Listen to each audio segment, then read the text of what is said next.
what if you're Brian Cashman, right? You got a team that is on fire. You know, obviously July they've slipped a bit, but still the lead is insurmountable in the division. You got the Astros sitting there right behind you, though, and easily your best shot to win a World Series since '09.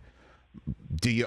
And I know this is nuts, but do you upset the apple cart for Juan Soto? Do you really do that, or do you just go and target the needs that you have, get that starting pitcher that I think they definitely need, and an extra bat? But is Juan Soto the extra bat? I mean, you know what I mean? Like, I don't know. Do you really do that? That's why I think, look, we grew up in the George Steinbrenner era. Of course. We grew up with it. This is a Yankee wheelhouse move. No doubt. When George Steinbrenner owns it, like all of a sudden, that's the team on top. If Soto's free, the Yankees are going to be in on this.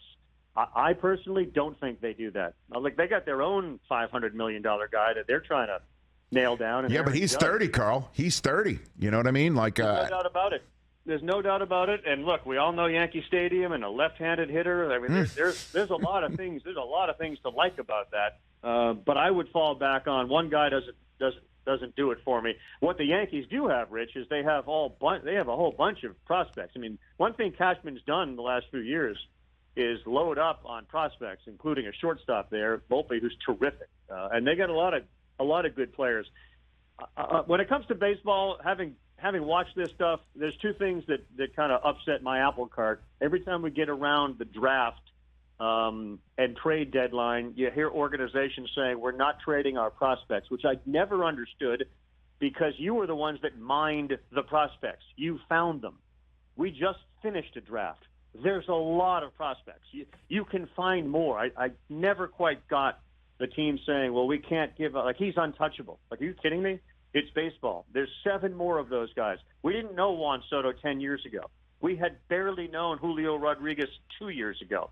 How are we doing now? One's the best player in the game, and one dominated a home run derby. So prospects don't scare me to move with regards to a player like Soto. And then the other one is the financial component of it. You know, you have money. All these teams could afford a Juan Soto if they made that decision.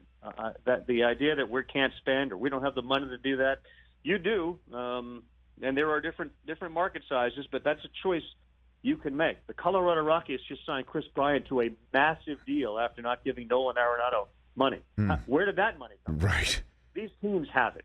So, but I don't see the Yankees as a realistic player. But it's a 2-year deal. I mean, you can trade 5 prospects and you have them for 2 years, and you run at it here. You could certainly do that. I don't see that.